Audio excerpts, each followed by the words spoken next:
self-assurance, relator, arranger, achiever, and maximizer. My name is Matt Stevens, and I'm the CEO of the Honor Foundation. And for me, my biggest aha moment around learning my strengths was really the language surrounding them, and how before I was aware of strengths in general, I probably inherently knew what they were, but doing this really helped me verbalize it and create a narrative around myself. I'm Darren Verisami. I'm Brandon Miller. And this is The Strengths Whisperer, the show empowering leaders to create, build, and sustain great places to work.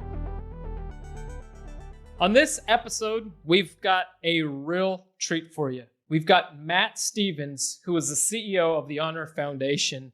Matt Stevens was a Navy captain. He was a SEAL with 26 years of active duty service. And we're going to get to hear a bit about the Honor Foundation, what their mission is, what they do, and why Matt is a people-first leader, and why the Honor Foundation is comprised of a whole bunch of people-first leaders in the work that they do, not only internally with their team, but serving the Special Operations Force community as they're transitioning back into civilian life. Matt, what a joy it is to have you on the show. Welcome aboard.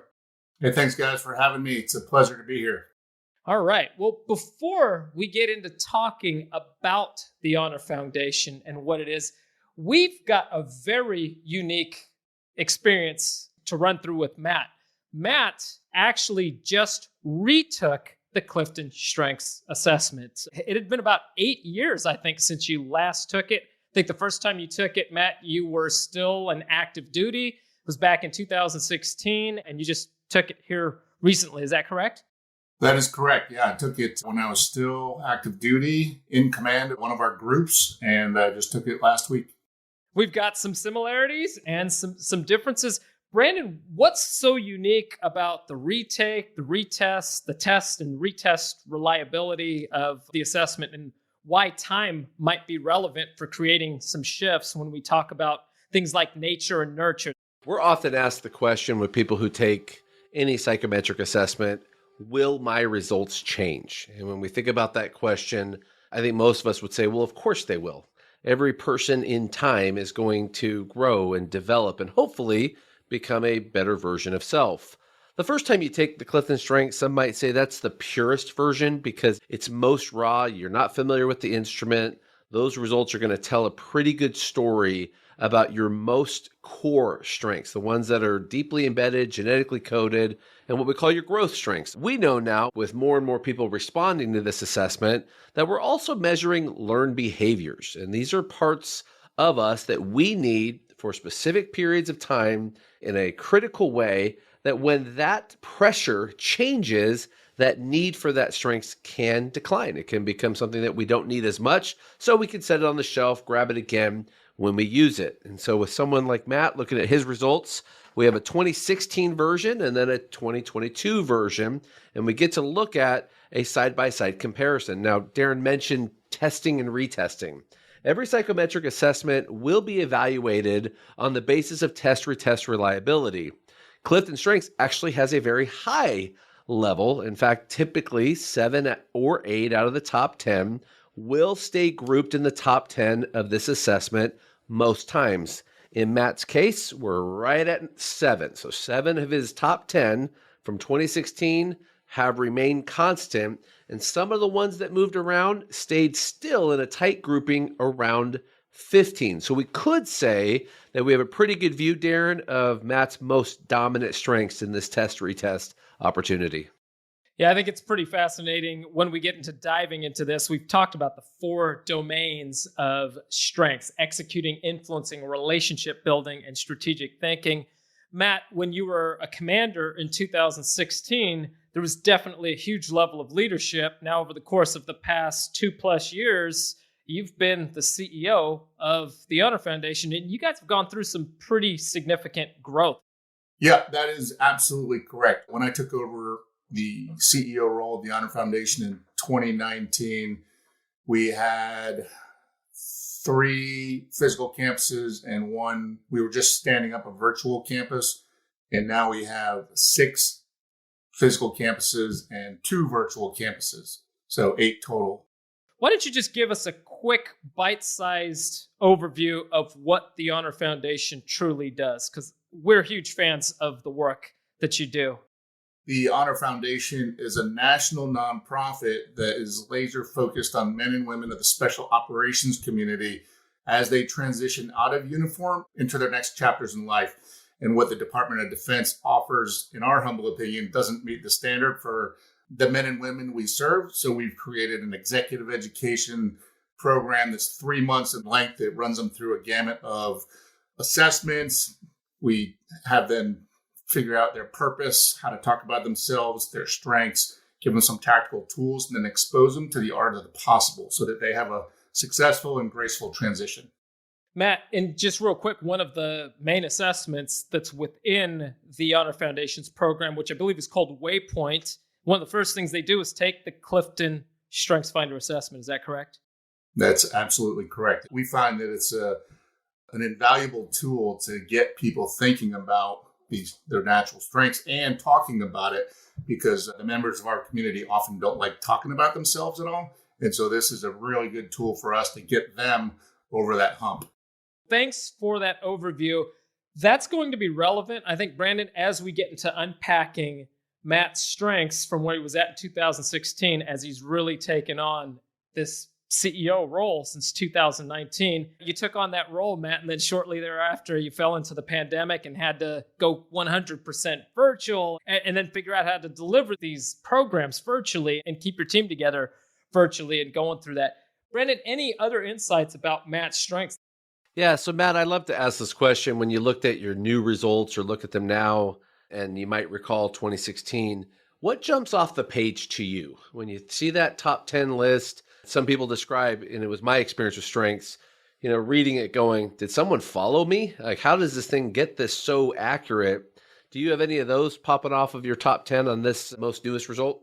Well, certainly Leader and Achiever stayed on there, which didn't surprise me. I was surprised that my number one, which was Strategic in 2016, dropped down to about 14, replaced by Self-Assurance. So frankly, I was a little worried that maybe I'd become a little too egotistical and confident in myself, because I certainly don't feel that way all the time. So that's the biggest thing that jumped out at me.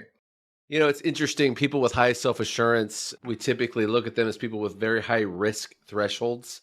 So their risk tolerance is high, and they also have a strong resilience. They have bounce back ability. That plays in self-confidence, but it also just comes through in one's certitude that I've done my research, I've done my homework, I know the decisions that I'm making, and I'll stand behind them. Come success or failure, I will own outcomes regardless of how they go. Now, in most cases, when someone moves into a CEO role, I would say that was a step up in pressure. Given that you were a special operator and what you faced in your active duty career, I think it's a different kind of pressure, perhaps. Yeah, that's 100% accurate. And just, while you're in this community, not every day is a pressure-filled day. Not every role is a pressure-filled role. Certainly in combat and leading tactical units at times, that is super high pressure because the stakes are super high. My last role, when I was going through this process in 2016, I was in charge of about 1,700 people. I didn't have the time to be like in the weeds on everything, and I had great people around me.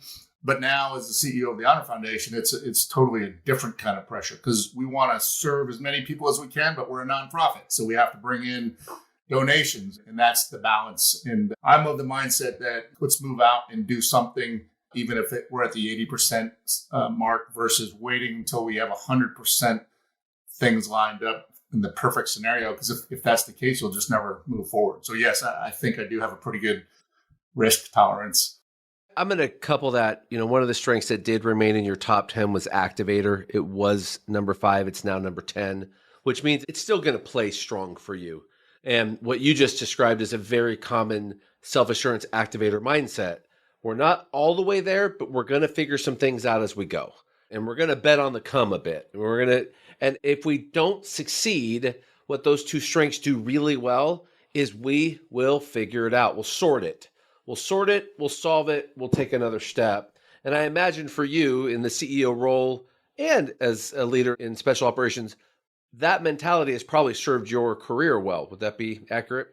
I don't know if it served me well, but that's certainly my mindset. I agree with that philosophy 100%. Let's fail fast, iterate, and then keep improving our position versus plan it to death and keep analyzing things that, you're never going to get to the 100% mark. So at some point, let's make a decision. And maybe it's because I'm a little bit older. I've had a couple rounds around the sun, but you just kind of intuitively know what's going to do okay. You're not going to fail miserably. Might not be perfect, but we'll learn along the way and then make it better. Yeah, that's a great mentality. Something we are going to be talking about as this podcast and our show guests come on is that when a person takes this assessment, you almost think about like an x-ray. It's a moment in time that just caught how you see your strengths at that season. But something we learned in our training through this process is that you could take that top 10 that is presented in a list and really draw more like on a wheel. And the way that they actually work is you turn that wheel to use what you need when you need it. So 1 up to maybe as high as 15, they're interchangeable almost. You're going to leverage them in real life realities, mostly combined as a set, but sometimes segmented. So I wanted to comment on that self-assurance activator piece I mentioned. And you said something really important. You said, I'm not sure if it always does serve, right? Like, I don't know that always does have the outcome, because when there's people involved who have to follow us, something about those 2 strengths in particular, Matt, is that out of the 34 strengths, we know their frequency. So we know how often they're going to show up in someone's report. So for example, achiever, that's the most common strength in the world. So about 1/3 of people are going to have achiever. On the other spectrum, self-assurance is the least common. It's 34 of 34, which means is that we probably relate better to a leader's achiever because there's more of us that are going to go, hey, I get that. You got to set an example. You got to work hard. You're the one modeling, where self-assurance at times requires some explanation. Because that one, people are like, can you really be that confident, Matt? Can you really be that sure of yourself? And where activator comes is it supercharges it. Activator says, all right, enough talk. We've done all of that. We're as far as we need. It's time to make waves. It's time to move forward. And so for all of us who share these, and it happens to be that the other gentleman on here with us today also has self-assurance. Yes, all 3 of us have self-assurance and activator. So we may have all found the understanding that not everyone gets on board at the same rate as we might like them to. And not everyone is as comfortable with risk as we might prefer them to. And so this is where I wanted to call out, you mentioned relator. Something relators do super well, and I'm curious how you've grown this. You mentioned a few more trips around the sun. Using that human connection part, using that ability to find those points of light with different people, those points of where I can bond with you so that you're believing me, you're trusting me. How's that played out for you, Matt, using that relator strength as part of your leadership success? I keep my friend circle pretty tight. And one of the great things about using strengths in all facets of what we do is really the people we hire and promote and bring into the Honor Foundation on the staff side. We want to make sure that we complement each other. We're pretty small. We have 28 employees. The leadership team is 5. And it's served me well to really have a trusted circle of not all like-minded people who I value their input and I'll take their input. And certainly there's no bullets flying in this role. So generally we don't have to make split snap decisions because we have a little bit of time to think about it, but we do have to move out. We can't analyze forever. So I do try to gather input from those trusted agents in my circle and then make the best decisions with the information at hand. Matt, to follow up on what you just said with the input, do you do best if somebody is not quite seeing eye to eye with you, if they're comfortable pushing back, kind of standing their ground? Oh, yeah. Yeah, no, I value that tremendously because self-assurance is number one in this round.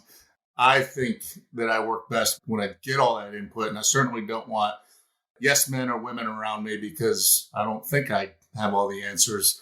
I was in the military for 26 years, not running a nonprofit. It is a business. We have to bring in revenue and we have a product. And so it's not new anymore, but it's certainly newer territory for me. And I don't proclaim to have all the answers. Picking up on the point that Matt just made, and what Brandon was getting at earlier with self-assurance and activator. Matt has a lot of influencing strengths here that are in his mix. 2 additional influencing strengths came into his top 10 in this round here. And what's fascinating when we look at a number 1 self-assurance and a number 6 command, these strengths can communicate naturally at a volume 1 in terms of we have to do this, or what they believe to be a volume 1. But because they're such rare strengths, when others hear them in the world, and there's been such little practice in working with folks that have self-assurance and activator and command, that combination of those 3, it can sound as if we're fully convinced of an idea. But these strengths, remember, naturally present with the level of influence because they naturally are working to impact and move people forward. These strengths naturally connect through people to move a cause and a mission forward. And if there's a guy that I know that believes in his mission of what he's doing and what the organization stands for, it's Matt. When we look at Matt's command and self-assurance, I think it's important for us to understand, even though these strengths present with a lens of what can be perceived as authority, they really value the ability to push back. And that's an important piece for us to kind of look at here. Brandon, what are your thoughts on seeing Maximizer move up from 23 to 5 from 2016 to 2022, and see Belief, I think that moved from the number 15 spot to number 7. Yeah, Matt, I don't know how much you've been able to read on Maximizer, but it is described by some as the StrengthsFinder strength, meaning it's the strength that takes this concept of strengths-based development and teaching people how to focus here, and it very much gravitates toward it, gets its hands on it, and moves it forward because it thinks of optimization. It thinks of the phrase good to great, taking something great, good, let's upgrade. Let's keep advancing. And I hear that coming through in some of your comments, but curious because you've had a pretty good experience and you're leveraging this tool inside of your organization. Do you think Maximizer is one that came up because you needed it, came up because it's a part of what you're doing as your work? How are you seeing that one by chance? I think it probably came up because I was exposed to this process initially as a student going through, but then we brought you guys in to help us with our employee engagement, and then really buying into using strengths-based leadership as a way to move an organization forward. So it's probably coming from an awareness that it works and just trying to use that in my day-to-day life, in my leadership opportunities, and then really encouraging everybody else to do it, allowing those who are super passionate about it to run with it in our organization. Because I am not like a strengths coach or anything like that, but we have several in our organization, and we've used that to great effect to talk about each other, really point out what's great about people and where the strengths show up. And so it's probably the awareness and then trying to leverage that tool because I think it works. And since you mentioned employee engagement, Gallup has done a lot of measuring around the impact of a strengths approach to developing people and the volume or the percentage of people who will engage at work. And what they tell us is that when we focus on a person's strengths, they're 6 times more likely to be engaged than if we were using a conventional model that would say, hey, instead of your strengths, I just want to figure out all the things you don't do well, and then we're just going to drill down on those and make you great at things you hate. So that mentality of combining strengths and engagement is something that many maximizers catch, but Darren brought up Belief. So Belief was 15, and now Belief is sitting very high at number 7. And this has to do with core values. So very much people with high belief have altruism, causes they care deeply about. And I think you describe what you do as a cause you care very deeply about it. You mentioned we're stepping in a gap to serve men and women that are otherwise not being served. And I wonder if that belief is just shaping this mindset that we got to grab everything that works because we're, in many cases, providing such a critical core function for these people that are truly service-minded. They're heroes in many respects. They have laid it down, literally, for the service and freedom of others. And so here we are now serving them back. So I wonder how, when you think about that belief and what you're in now, how you see that taking shape.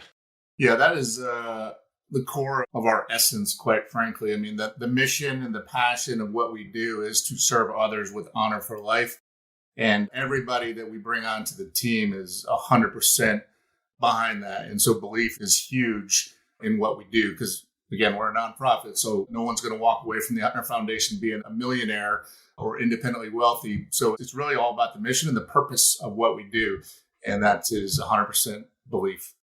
Matt, I want to change gears a little bit more into the organization on the whole. And something that you said that I think is very interesting and it's important was in 2016, when you first went through the program, when you've seen fellows going through the program, and if I'm not mistaken, by the end of 2022, you'll be just shy of 2,000 graduates from the fellowship program. So when we look at that, day one, they're stepping into the fellowship. They're going through it. They're taking the Strengths Finder, and then they got to get comfortable telling the story and like embracing and owning these things. And Brandon mentioned this is not necessarily a group that's comfortable talking about these elements of the things that they do well in front of others. Can you share anything about the transformation that you've seen in any fellows or any members that are now a part of the Honor Foundation in going through this journey and how it's helped them be successful in their transition from uniform to civilian life? We see that all the time, quite frankly, on day one. It is a fairly skeptical group. By and large, they're losing their identity. And if you're a member of the special ops community, generally identity is tied into what you do. I'm a SEAL, I'm a Green Beret, I'm a Ranger, I'm a Marine Raider, right? That's it, right? They like to talk to each other, or we like to talk to each other, but we don't like to talk about ourselves outside of that circle at all. And so getting over the hump of talking about yourself and advocating for yourself is one of the key tasks that we have in using the Strengths Finder and the language associated with it. And then we have a storytelling night as well, really ties into it. And I've seen it hundreds of times where somebody comes in with a pretty well-defined path. I want to go to Wall Street because I want to make a lot of money. Once they actually figure out who they are using this tool as a good jumping off point, then they really figure out, okay, well, I could go do that, but I really don't like doing that. And it would exhaust me because it's number 33, 34 that I would have to leverage all the time. I'd rather do what I'm good at and what I like to do. And then a lot of times we see them transform their thinking into what their next career is going to be using this as the first step. So taking that from the community that we serve to then how you've grown and scaled internally within the Honor Foundation, you've talked a lot about how you have gone through measuring employee engagement. You've done that regularly, utilizing Gallup's Q12 process and measuring that. How has measuring employee engagement and using Clifton Strengths, how's that helped you to grow and scale the organization and increase team awareness or build complementary partnerships? Well, bringing the awareness across all the pillars within the Honor Foundation has allowed us to really increase communications a lot, task or ask others to step in because they love doing it and it's going to fill their cup, and just be aware of what somebody might not really like to do because it's not a strength. And so certainly doing the Q12 survey every year is a good tool for the leadership team, but if that's all we did and didn't execute and do anything about it, it would be kind of a pointless exercise. So we get together once in person every year because we have 28 employees now. We used to do it twice a year. And we will always do a strengths-based exercise within that. We've done it the last 2 years in a row.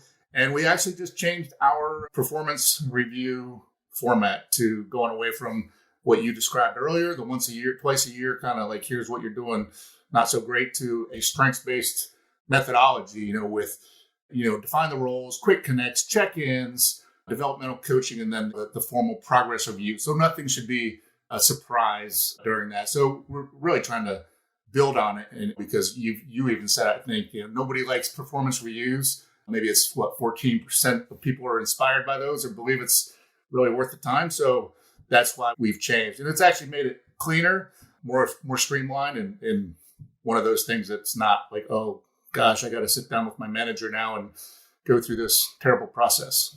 I want to capture something, Matt, you just said for the listeners. If that was all we did, it would be pointless. And I really want to pause on that because we have met and worked with leaders who will take the time and invest the money into doing a survey, and they did a survey. And there isn't the hard work behind the survey of, well, what do these results mean?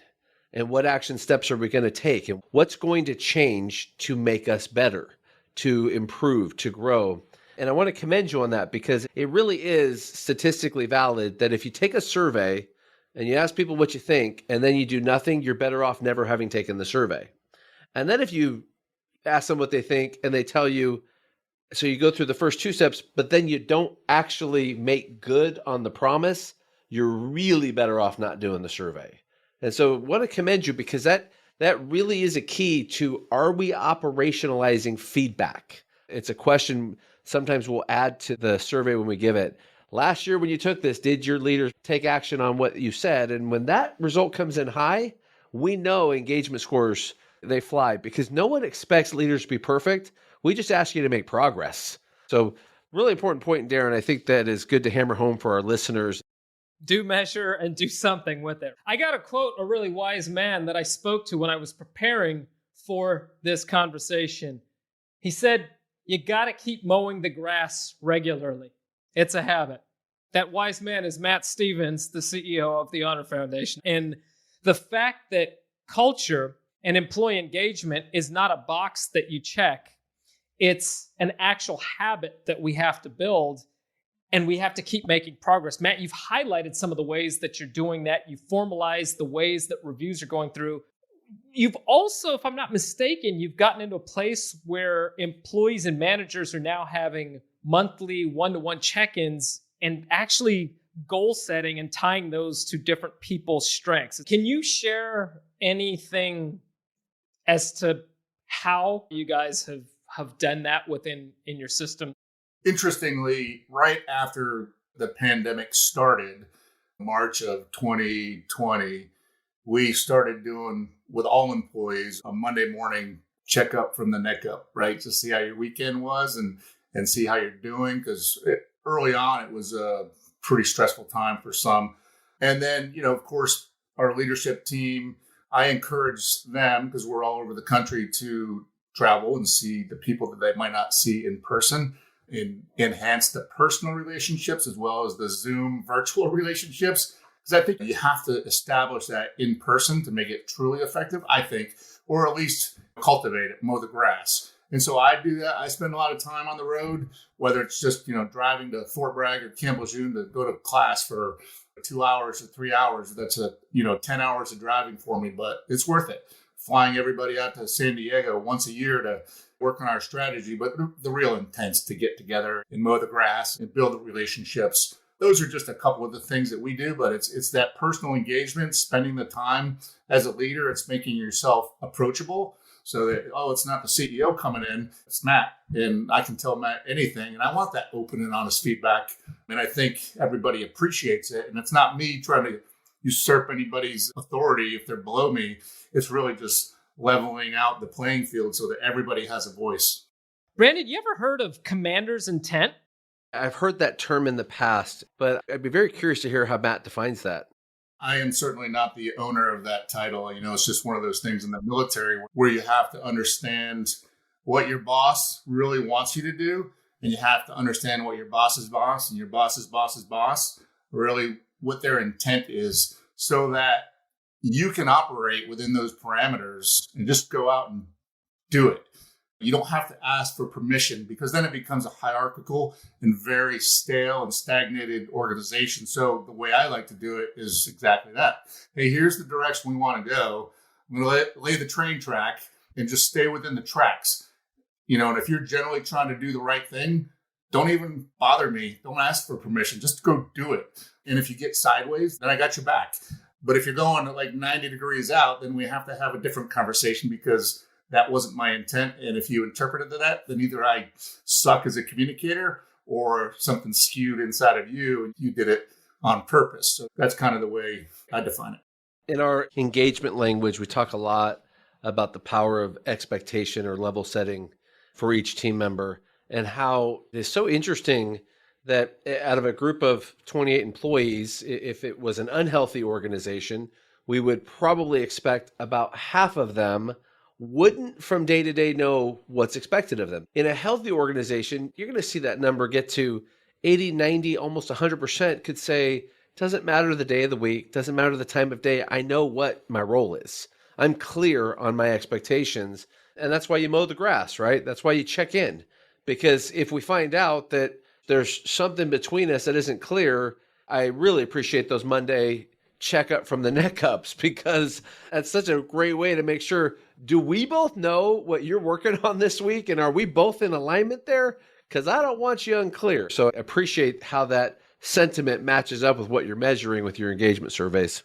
Brandon, as we've had the conversation with Matt, and you look at his Clifton Strengths results, Matt's Clifton Strengths results, and the shifts that we have seen from 2016 to now, I'm just curious from your perspective, are there any insights or ahas that you've had just from the coaching chair that are relevant to share? Yeah, so one of your enduring strengths, Matt, was responsibility was 4. Now it sits at 8. So it's right in that same space. And people with high responsibility, there's dependability, there's loyalty, there's integrity, and then keyword, there's ownership. When given a trust, people with high responsibility must prove faithful. They must follow through. They cannot not do it. And I did want to ask you this question because some have called it the leader's curse. When you're the leader and you have high responsibility, it's, I'm good for it. I'm going to follow through. I'm going to be that person. But sometimes that costs me on the back end. Sometimes that's going to put more stress, more of a difficulty in other places in my life. I'm wondering, as you've transitioned from 16 to 22, the role you're in now, how are you managing some of that natural stress that comes with that particular strength? That's a great question. I almost think that you build in stress inoculation over time, just kind of used to it. Like I realize now, and it didn't come naturally at first, that I can't possibly physically do everything, but I have to prioritize and I'll get the most important stuff done first. And I'm going to trust my people to get it done too, and just lay out clear expectations, as we've talked about before, and not wait till the end to figure out if it's done or not, but do some periodic reviews where it's like, oh, hey, how's it going? Let's talk about it, so that the employee doesn't put a ton of work into it if they're going off track, and you can make adjustments along the way. But I think I'm just kind of used to it now, and I'm okay with it. And it's a matter of prioritization and making sure that I do this for myself, and I encourage everybody on my team to do it. Take time to recharge, whether it's PT or spending time with your kids or going on vacation. Go do it. Like, it's not optional. Carve out that time to do something to recharge and make sure you're good to go. I appreciate you saying that. And that, I promise that wasn't a test, but you answered it correctly. It wasn't a test, but you aced it, Matt. Good job. Matt's number 3 strength on this assessment is number 6 on his previous, is arranger. And something that arrangers do really well is they're very comfortable in allowing other people to shine in their strengths. They're very comfortable wanting to collaborate, create a collaborative culture where, as you said it really well, I can't possibly do it all. There is this reality, though, that some of the best leaders we work with, they're great orchestrators. They're good at aligning people in the right roles to see them succeed. And when you combine it with that maximizer that jumped up, it's where you see their strengths. And why wouldn't I put you in this chair where I know you're going to be at your best? It levels off, my role to your role, and it helps us be successful. And ultimately, going back to belief, it's how we're going to fulfill the mission. We got to coordinate. So great job, Matt. That's an A+ on that one. You called it out perfect. Matt, before we wrap up, there's a question I just want to ask you, because I think your breadth of leadership is so unique and so different from many others. And I want to just ask you, along your whole leadership journey, what have been the hardest or most fun choices that you've been able to make along the way to carving out your path to where you're at today? I think the hardest and the most fun actually don't relate to myself at all, but I think it's the hardest are always dealing with people. And if somebody is really just not meeting the mark and you have to let somebody go or alter their career trajectory because they're not in the right place, I mean, that's a terrible thing that I don't think anybody enjoys. But not doing it is even worse. And so I've gotten Again, maybe some calluses built up over time from doing it incorrectly, but I think it's actually best to be honest with people if they need to go in a different direction on a career or function. On the flip side of that, the most fun things is mentoring and developing leaders who are going to be way better than you at the same job, a year or two down the road, and really helping them and doing whatever you can to put them on the right path, get them promoted, make them better leaders, and seeing them succeed down the road. That's been super, super fulfilling for me, is seeing some people that used to work for me now crushing it in the SEAL teams and the special ops community, even in the Honor Foundation, and having employees that have started as admin assistants now, senior directors, and just continuing to grow and thrive and take on every responsibility. And it's super rewarding to see that.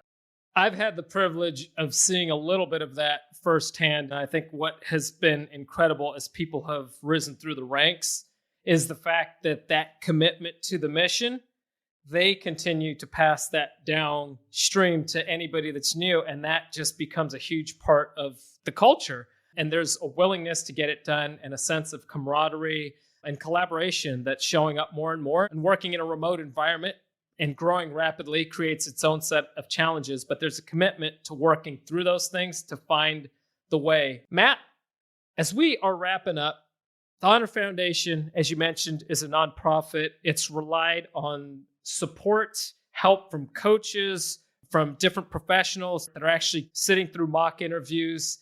Tell us a little bit more about if people want to get involved with that, or if they want to connect with you directly, how they would go about doing that. So they can learn a lot more about the Honor Foundation at our website, honor.org. And there's ways to get a hold of us and contact with us and to volunteer on that website. We have professional faculty that teaches a bunch of the class. We have our own staff that also does a lot of coaching and mentoring and organizing, but we rely heavily on volunteers. We use coaches, mentors, volunteers for reviewing resumes, volunteers for doing mock interviews, somebody willing to have a cup of coffee with a veteran transitioning out. So I just kind of look at it like this: time, talent, or treasure. Now, we'd love to have your time if you're willing to volunteer. I'd encourage you to hire our talent and give us your talent if you have a specialty.